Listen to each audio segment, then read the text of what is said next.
노예 무역 상인이었다가 회심해서 목사가 되고, 그래서 불후의 명작을 하나 남긴 사람이 있습니다. 존 뉴턴이라는 사람인데, 우리가 아마 전 세계에서 가장 많이 알려지고 불리는 찬송, 나 같은 죄인 살리신, 그것을 썼고, 그것이 많은 사람들에게 영광과 감동을 줬습니다.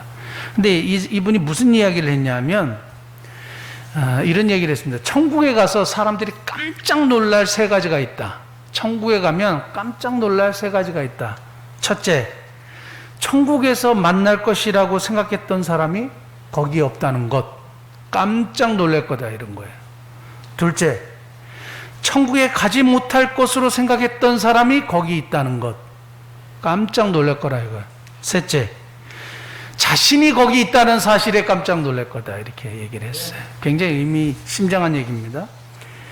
두 번째, 천국에 가지 못할 것으로 생각했던 사람이 거기 있다는 것, 아주 실감나게 하는 사람이 오늘 본문 말씀의 삭개오예요. 제가 왜 삭개오의 구원을 불편한 진실이라고 얘기했냐면, 저도 주일학교 때 삭개오 하면 천진난만하고, 그래서 막 체면 뭐 이런 거 없이 뽕나무 위에 올라가가지고 예수님 막 이렇게 바라보고 하는 그런 모습. 그래서 삭개오의 이미지는 너무 좋은 이미지예요. 근데 사실은 삭개오는 악질 중에 악질이고요, 최악질이에요.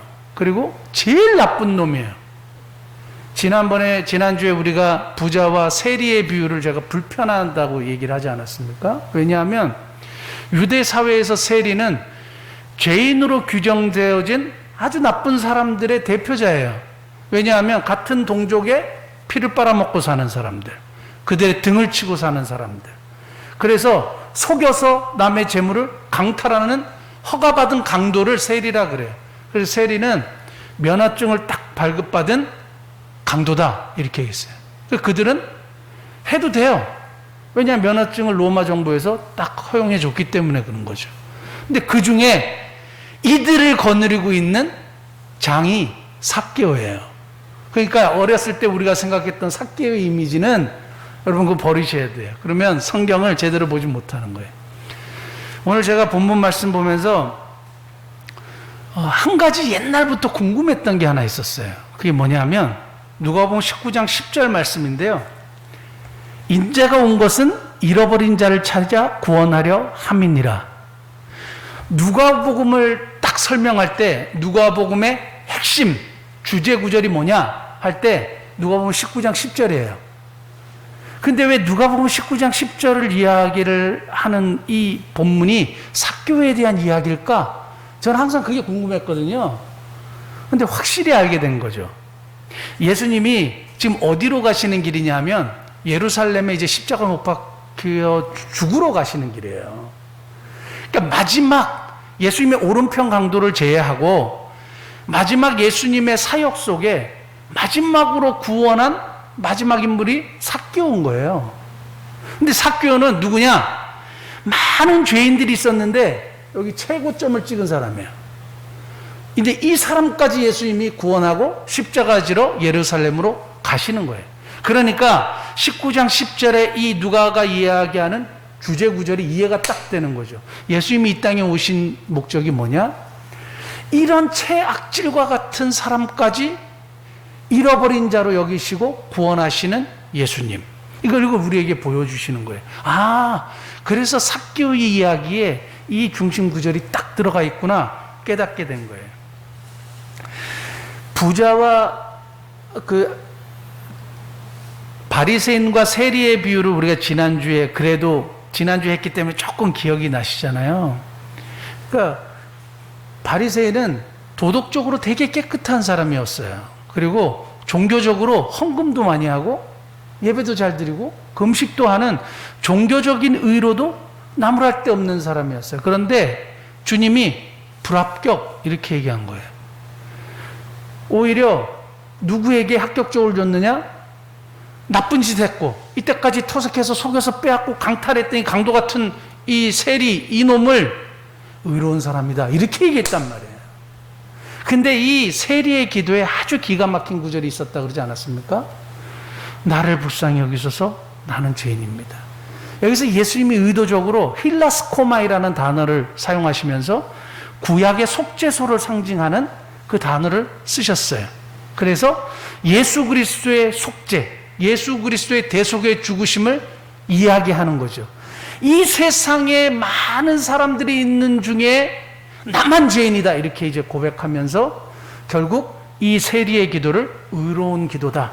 그리고 하나님의 나라에 합당한 사람은 도덕적인 의가 깨끗하고 종교적인 의가 충분한 사람이 아니라 예수 그리스도의 의를 덧입은 사람만이 하나님의 나라에 합당하다라는 사실을 지난주에 우리에게 분명히 말씀해 주셨습니다. 근데 사실 유대인이나 이것을 보는 입장에서 보면 불편하죠. 왜냐하면 계속 나쁜 짓 하다가 한번 탁 회개해가지고 철저하게 회개해가지고 구원받은 사람, 우리는 이때까지 열심히 신앙생활하고 잘해왔잖아요. 그러니까 불편한 거죠. 더 불편한 게 오늘 삭개오예요. 삭개오는 진짜 나쁜 사람이거든요, 사실은. 천진난만 막 나무에 올라가서 예수님 막 바라보고 이런 좋은 멋진 캐릭터가 아니라 삭개오는 진짜 나쁜 사람 중에 최고 나쁜 사람이에요. 이 여리고는 갈릴리 가버나움이라는 지역하고 그 다음에 여리고라는 지역이 당시에 세금을 가장 많이 걷어들였대요. 왜냐하면 가장 교통의 요충지였고 상업이 발달한 곳이에요. 그 성경에 왜 예루살렘에 갔다가 여리고로 내려가는 길에 강도를 당하잖아요.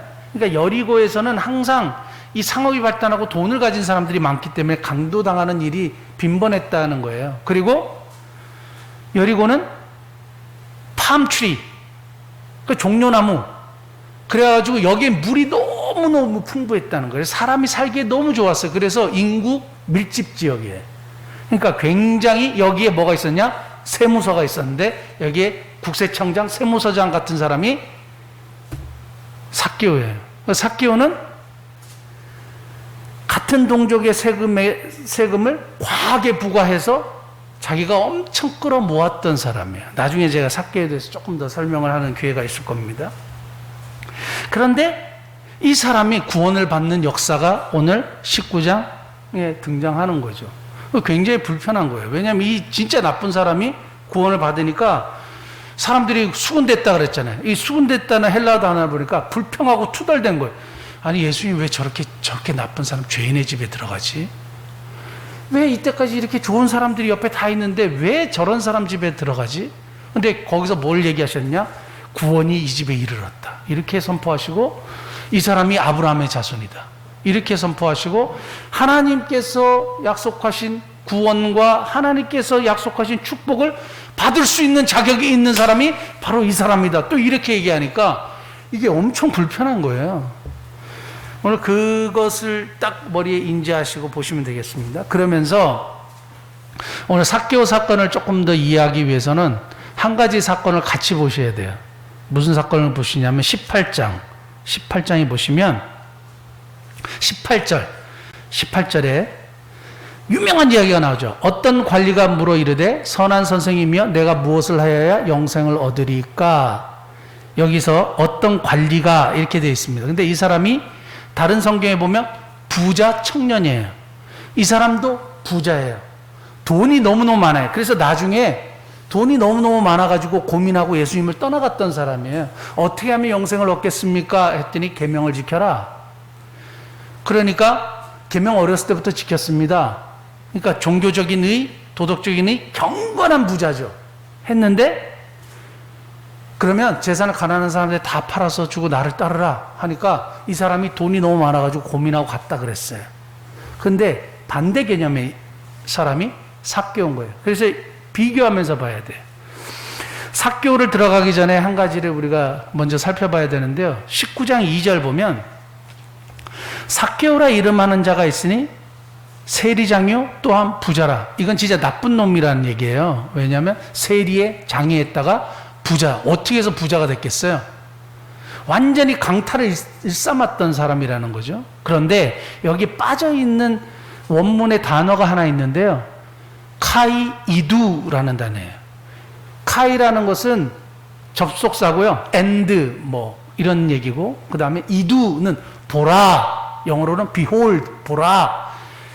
누가가 어떤 특정한 사람, 뭔가 소개시켜주고 싶은 사람, 뭔가 이야기하려고 강조하고 했던 사람들 앞에 항상 뭘 붙였냐? 카이, 이두, 보라. 이렇게 붙였어요. 제가 그래서 한번 다 찾아봤는데 그 중에 특별히 2장 25절, 누가복음 2장 25절에 시몬이라는 사람 있잖아요. 예루살렘에 시몬이라는 사람이 있으니 이 사람은 의롭고 경건하여 이스라엘의 위로를 기다린 자라 성령이 그에게 계시더라.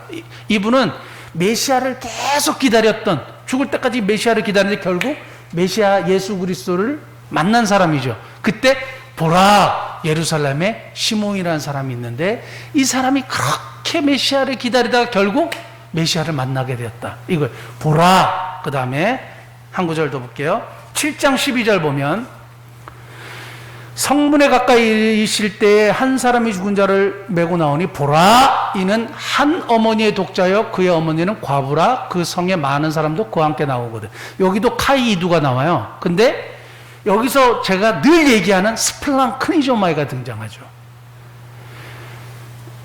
한마는 하나밖에 없는 아들이 죽은 여인의 슬픔에 예수님께서 함께 아파하시고 그래서 능력을 발산하셔서 그 아이의 생명을 그 과부에게 다시 돌려주는 역사가 일어난 사건이에요. 그러니까 굉장히 중요한 사건인데 보라, 나 인생의 한 과부를 이렇게 얘기하는 거죠. 한 군데 더 볼게요. 8장 41절. 이에 회당장 야이로 하는 사람이 와서 예수의 발 앞에 엎드려 자기 집에 오시기를 간구해. 보라, 회당장 야이로라는 사람이 있는데 이 사람이 예수님 앞에 무릎을 꿇는 센세이션한 일이 일어난 거죠. 회당장은 절대 예수님한테 무릎 꿇을 수가 없어요. 그러면 유대교에서 출교해요. 그런데 이 사람이 예수님 앞에 무릎을 꿇고 딸의 문제를 간구했을 때 예수님께서 살려주시는 역사예요. 그러니까 어떤 중요한 사건, 인물을 소개할 때 보라 그랬는데 오늘 성경에 삭개오를 보라 얘기한 거예요. 소개하고 싶은 거죠. 소개하고 싶은 거죠. 뭔가를 가르쳐 주시고 싶은 거죠. 결국에 이것을 통해서 삭개오를 통해서 우리에게 말씀하시고자 하는 것이 뭐예요? 예수님이 이 땅에 오신 목적이요. 예수님이 왜 이 땅에 오셨는지를 분명하게 가르쳐 주시기 위해서 보라, 삭개오라는 사람이 있는데 바로 이 사람을 통하여 예수님이 이 땅에 오신 이유를 우리에게 보여주신다는 사실입니다.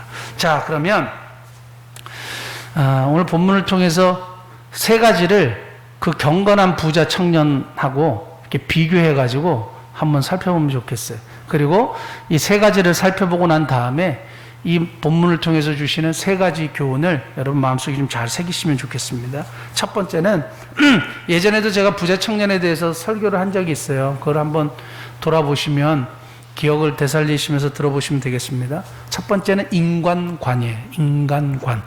누가복음 18장 다시 한번 돌아가셔가지고 18장 18절 보시면 이렇게 질문합니다. 선한 선생님이여 내가 무엇을 하여야 영생을 얻으리까? 그러니까 예수님께서 이르시되 너가 어찌하여 나를 선하다 일컫느냐? 하나님 한 분 외에는 선한 이가 없느니라. 이게 무슨 뜻이냐면 이 세상에 선한 사람은 없어. 하나님만이 선할 뿐이야. 이 세상에 의로운 사람은 없어. 하나님만이 의로운 분이야. 어떻게 하면 영생을 얻을까요? 라고 얘기했을 때 사람은 절대 선한 존재가 아니고 그래서 하나님께서 원하시고 하나님께서 주시고자 하는 영생을 취할 수 없는 존재야. 그걸 깨닫게 해주시는 거예요. 사람은 태어났을 때부터 존재고 사람의 마음은 늘 부패한 마음을 가지고 있는 그런 존재이기 때문에 결코 영생을 얻을 수 있는 자격이 없는 존재가 바로 사람이야. 그래서 인간론에 대해서 분명하게 우리에게 가르쳐 주시는 본문입니다. 여기서 삭개오를 대입시키면, 삭개오를 한번 대입시키면 이거예요. 삭개오는 정말 나쁜 사람 중에 나쁜 사람이죠. 삭개오로서는 구원을 받을 수 있는 조건이나 어떤 형편이 아무것도 없는 사람이에요. 남의 재산을 강탈한 사람이죠. 경건한 부자 관리처럼 계명을 지키며 산 적도 없는 사람이에요. 그러면 인간으로서 구원받을 가능성이 있어요, 없어요?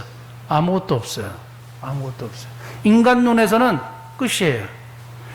여기서 오늘 재밌는 표현이 한 가지 나오는데 19장 다시 돌아가서 삭개오 19장 보시면 8절 말씀 삭개오가 이런 얘기를 합니다.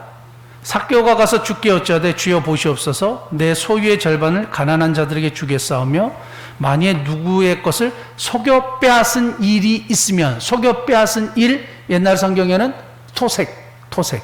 자, 속여 빼앗은 일이 있으면, 이게 아주 재밌는 단어예요. 혹시 준비가 되셨는지 모르겠지만 이 단어가 헬라어로 시콘판테오, 속여 빼앗다는 말이 시콘판테오, 맨 위에 보이세요?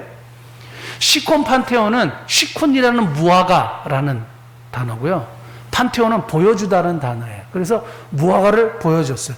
근데 오늘 삭개오가 어디로 올라갔어요? 시콘 나무에 올라갔어요. 그러니까 뭔가 이게 자꾸 여기서 의미심장한 단어의 플레이가 저기 나오는 겁니다. 자, 속여 빼앗았다는 단어가 시콘판테오인데 무화과를 보여줬다는 거예요. 근데 당시에, 동시대에 그리스 아테네, 그리스 지역에는 시코판타이라는 직업을 가진 사람들이 있었어요. 이 사람들은 뭐냐면 무화과, 당시에 무화과를 밀매하던 사람들 있죠. 밀매하는 사람들을 적발해내는 사람들이었어요. 그래서 당국에 고발 조치하는 거죠. 그러니까 예를 들면 잠복경찰, 사복경찰 뭐 이런 사람들이에요. 그래서 무화과를 밀 수출하고 밀 반입하는 사람들을 딱 잡아가지고 당국에 보고하는 사람들인데, 이 사람들이 뭘 했냐면 무화과를 딱 보고, 야, 내가 눈 감아줄 테니 돈을 내. 뇌물을 받는 거죠. 뇌물을 받았어요.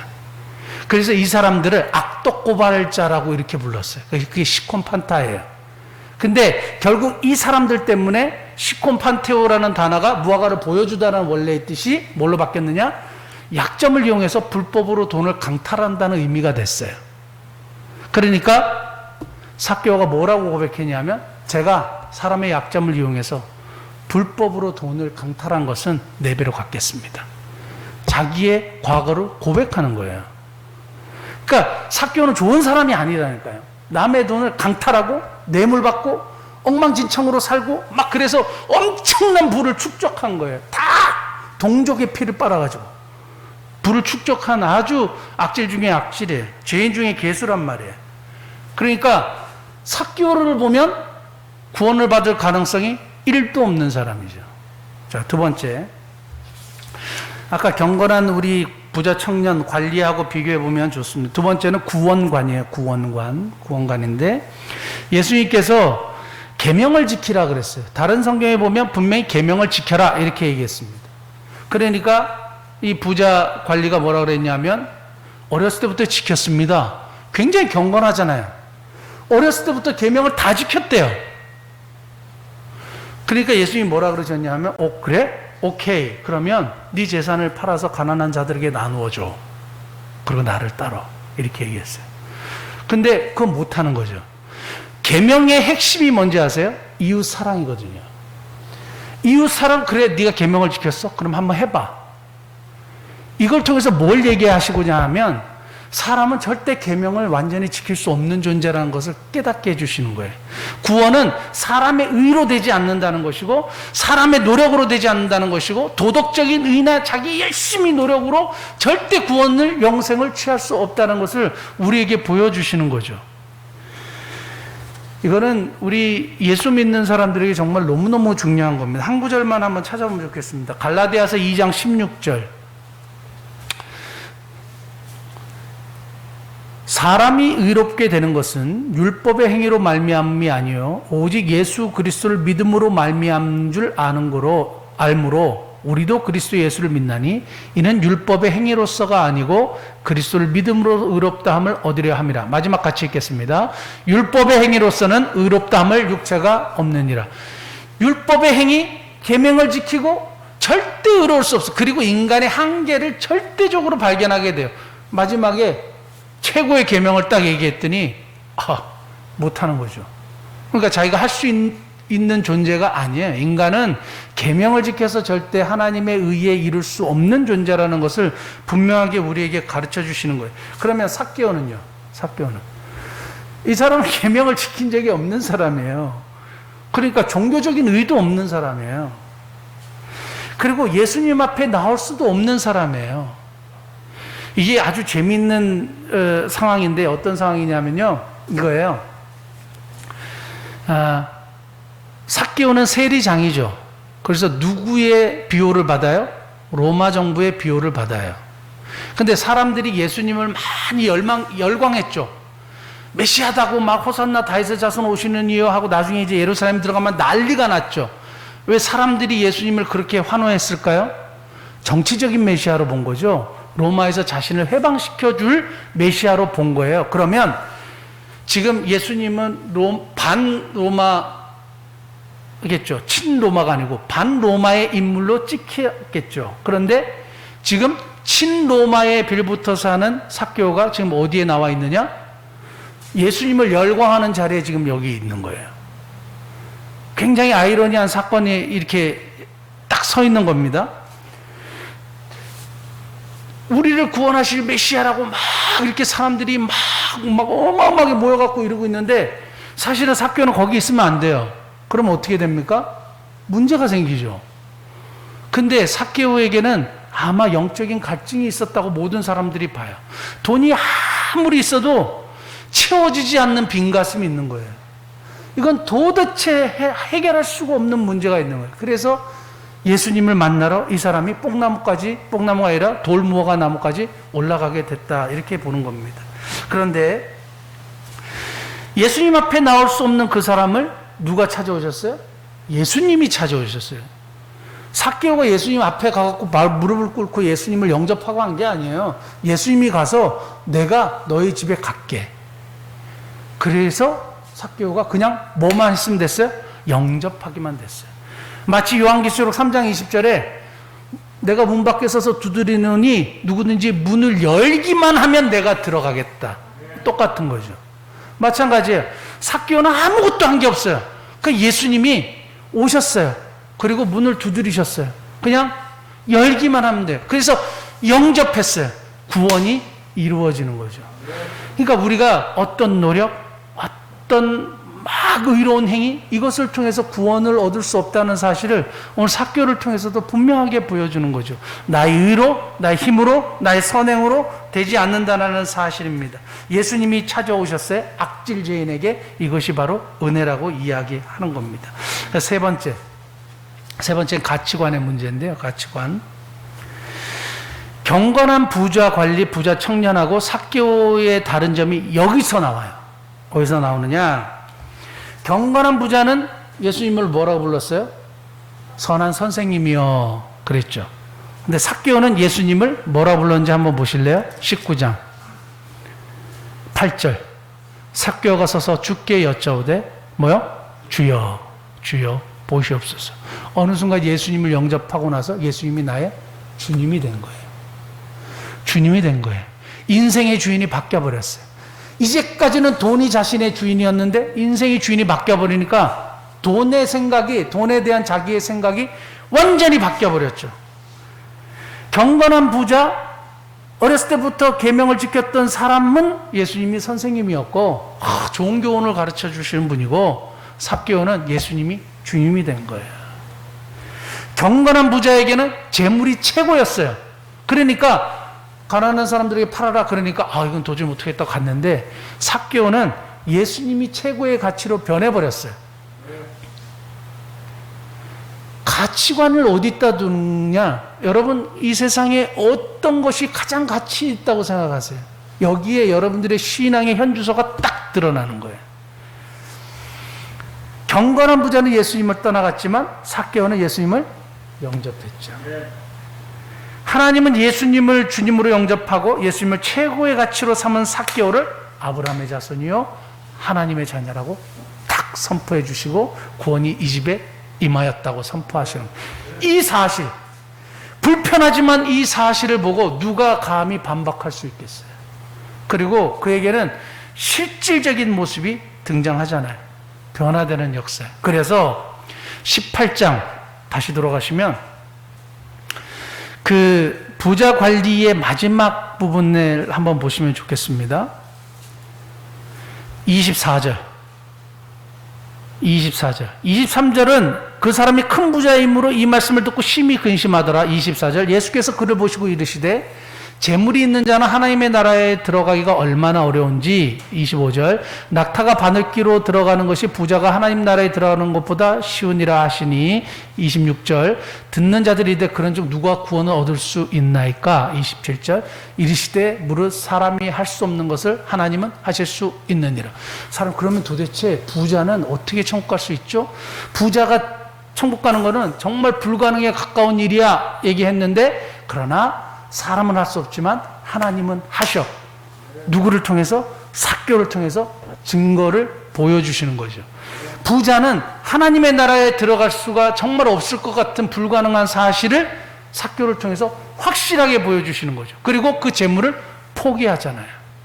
자, 재물을 나눠주는 그런 삭개오를 우리가 발견하게 됩니다. 자, 그러면서 이 이야기를 우리가 이제까지 알았던 삭개오의 이야기를 다시 한번 이렇게 생기시면서 제가 세 가지 교훈을 간단하게 말씀드릴게요.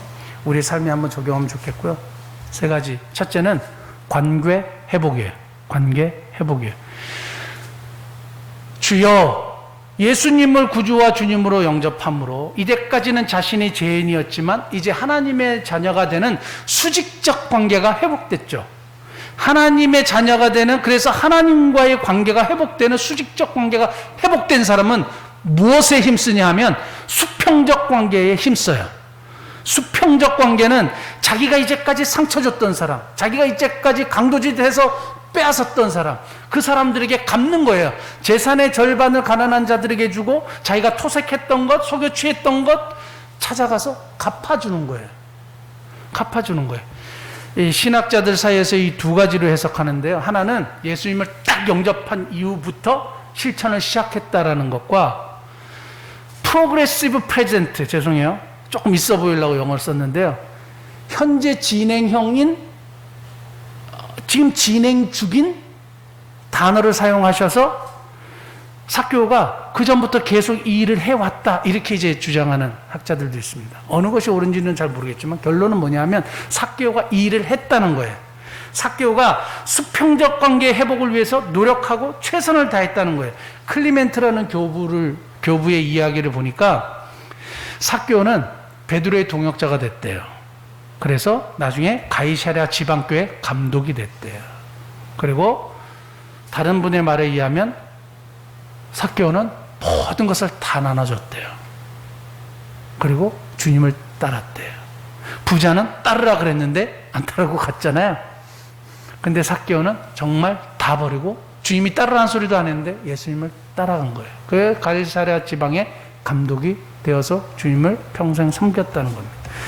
기가 막히게 감동적인 내용이에요. 저만 감동하면 이거는 진짜 설교를 너무너무 못한 건데 하여간 너무너무 감동적인 내용이에요. 두 번째. 삭개오를 통해서 우리에게 주시는 교훈, 두 번째, 자원하는 마음이요. 자원하는 마음. 가장 두드러진 특징, 구원받은 자에게 나타나는 특징이 뭔지 아세요? 자원하는 마음이요. 마태복음 13장 44절에서 46절. 자원하는 마음은 어디서 나오느냐 하면요, 천국은 마치 밭에 감추인 보화와 같으니 사람이 이를 발견 후 숨겨두고 기뻐하며 돌아가서 자기의 소유를 다 팔아 그 밭을 사느니라. 45절.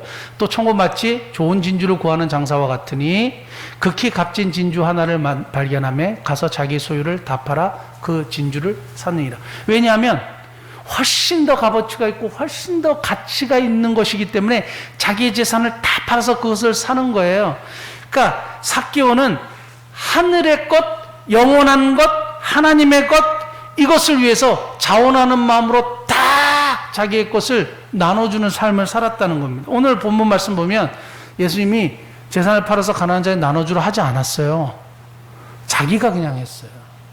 시켜서 하는 게 아니에요. 중요한 것은 우리가 신앙생활에서 가장 중요한 것 중에 하나가 자원하는 마음이에요. 자원하는 마음이에요. 어느 교회 중고등부 예산이 개척교회 예산보다 더 많더라고요. 그래서 제가 그 얘기를 듣고, 와, 웬만한 개척교회보다 훨씬 더 돈이 많네요. 그랬더니, 왜요? 목사님 부러우시죠? 그래가지고, 아니요, 하나도 안 부러운데요. 저는 돈 뭐 이런 걸 사실 잘 부러워하지 않아요. 이게 너무너무 감사한 거예요. 하나님께서 그렇게 만들어 주셔서 너무너무 감사한데 돈 가지고는 저 하나도 부러운 사람이 별로 없어요. 중요한 것은 뭐냐 하면 어디에 가치가 있는지 알기 때문에 그래요. 제가 이 말씀 묵상하면서 내가 우리 교인들한테 잔소리를 앞으로 하지 말아야 되겠다. 여러분들은 잔소리를 들으셨는지 모르지만 저는 잔소리를 했다라는 생각이 자꾸 들더라고요. 뭐냐 하면 여러분 매주 1,000원씩이라도 감사헌금 하세요. 매주 1,000원씩이라도 구제헌금, 성교헌금 하세요. 헌금은 습관이에요. 제가 이렇게 여러 번 얘기를 했는데 아무도 안 하시더라고요. 어쨌든 근데 보세요. 자원하는 마음이 안 생기는데 그걸 어떻게 하겠어요? 자원하는 마음이 안 생기는데 어떻게 하겠어요? 그러니까 자원하는 마음이 생길 수 있도록 저는 잘 이렇게 해야 되겠죠. 잔소리 한다고 되는 문제는 아닌 것 같아요. 저는 여러분들이 정말 자원하는 마음으로 기꺼이 주님 앞에 드리고 사람들에게 나누는 그런 복된 은혜가 있기를 예수님을 축복합니다. 자, 그 다음 마지막 구원의 포용력이요. 구원의 포용력.